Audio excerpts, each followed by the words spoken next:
अतीत तो सभी का होता है।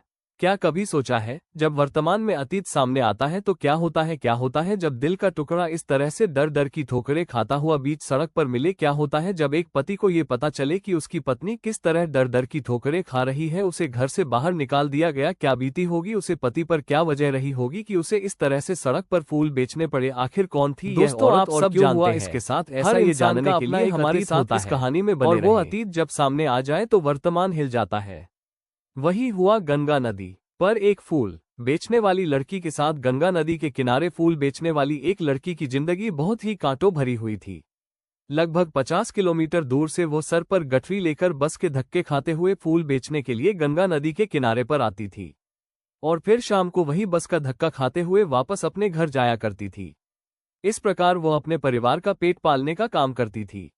एक दिन सामने आया ऐसा शख्स जिसे देखकर उस चेहरे का रंग सफेद पड़ गया। आखिर कौन था वो इंसान जिसे देखकर उसके चेहरे का रंग सफेद पड़ गया? आइए ये देखने के लिए कहानी को शुरू से सुनते हैं।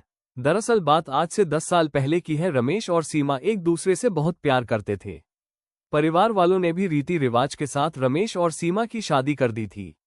रमेश और सीमा दोनों एक दूसरे के साथ बहुत खुश थे, खुशी खुशी अपने जीवन को जी रहे थे। रमेश एक कंपनी में काम करता था। रमेश की कंपनी को अचानक दुबई में सेटल होना पड़ा, जिसके कारण रमेश को भी काम के सिलसिले में दुबई जाना था। रमेश ने दुबई जाने की बात अपने भैया भाभी से कही, क्योंकि रमेश के माता पिता तो बचपन में ही गुजर गए थे। एक उनकी दादी थी जो आंखों से अंधी थी, वो देख नहीं पाती थी। रमेश ने बाहर जाने की बात परिवार में बताई तो भैया भाभी ने हाँ भर ली। रमेश ने दुबई जाने के लिए सीमा से पूछा। सीमा पहले तो कुछ संकोच में थी, लेकिन फिर उसने कहा यदि काम है तो काम के सिलसिले में जानना तो पड़ेगा ही, जाइए आप, लेकिन लौटकर जल्दी आइएगा।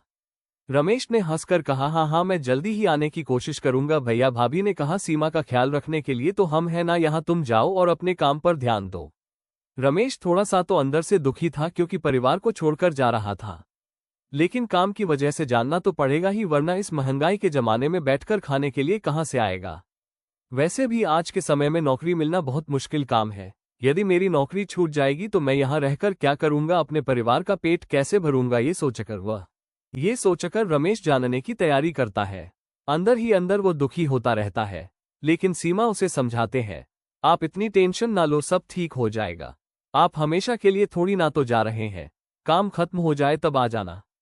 रमेश जानने के लिए सामान पैक कर कर घर से निकला। सबने रमेश को जानने के लिए विदा किया और भैया भाभी कहने लगे रमेश यहाँ की चिंता बिल्कुल भी मत करना, यहाँ हम हैं, हम सब संभाल लेंगे। वैसे भी तो सीमा हमारे लिए बेटी समान है, हम इसका पूरा ख्याल रखेंगे। भैया भाभी के भरोसे छोड़कर वो प्रदेश चला जाता है।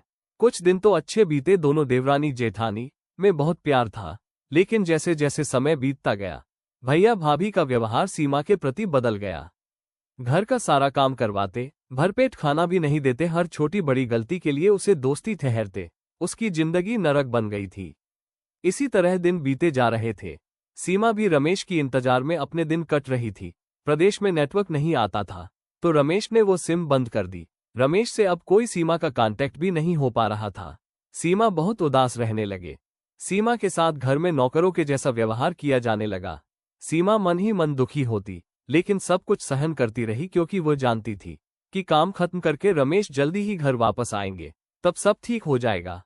सीमा हमेशा सोचती रहती है रमेश के बारे में और अपने मन ही मन कहता, रमेश आप कब आएंगे, अब ये जुल्म अत्याचार सहन नहीं हो रहे। मन ही मन दुखी होते रोती रहती और बेचारी कर भी क्या सकती थी। मैंके भी नहीं जा सकते थे क्योंकि उसके माता पिता अब बुजुर्ग हो चुके थे, उनकी उम्र नहीं थी अब ये सब दुख सहन करने की। वह सोचती यदि माता पिता को पता चलेगा तो वह भी दुखी हो जाएंगे। ये सोचकर सब कुछ अकेली ही सहती रही। जेठानी हर काम सीमा से ही करने लगे। नौकरों की तरह वह आए दिन घर में पार्टी करते, ऐश्वर्या आराम करते हैं, क्योंकि अब रमेश भैया भाभी के खाते में पैसे डालने लगा था। अब उनके दिन बदल चुके थे। वह अपनी सहेलियों को घर पर बुलाकर पार्टी करते, सीमा से सारा काम करवाती। जब सहेलियां पूछता ये कौन है तो सीमा को नौकरानी कहकर जेठानी बताती कि यह हमारे घर के नौकरानी है। सब उसका मजाक उड़ाते हंसते, लेकिन फिर भी सीमा सब कुछ सहन करते रहे। लेकिन अब तो हद ही हो चुकी थी। उसके जेठ ने उसके साथ गलत करने की कोशिश की, अब तो उसके मान सम्मान पर आन पड़ी थी। अब उसने सोचा अब और मैं नहीं कहूंगी। यह सोचकर वह वहां से घर छोड़कर चली गई। कुछ दिन बाद रमेश घर लौटा। भैया भाभी से सीमा के बारे में पूछा। भैया भाभी ने बताया कि सीमा किसी के साथ भाग गई है, वह यह अगर छोड़ गई है उसने दूसरी शादी कर ली, वह हमारी इज्जत को कलंकित करके चली गई। कुछ दिन पश्चात राकेश की दादी स्वर्ग सिद्धार्थ जाते हैं।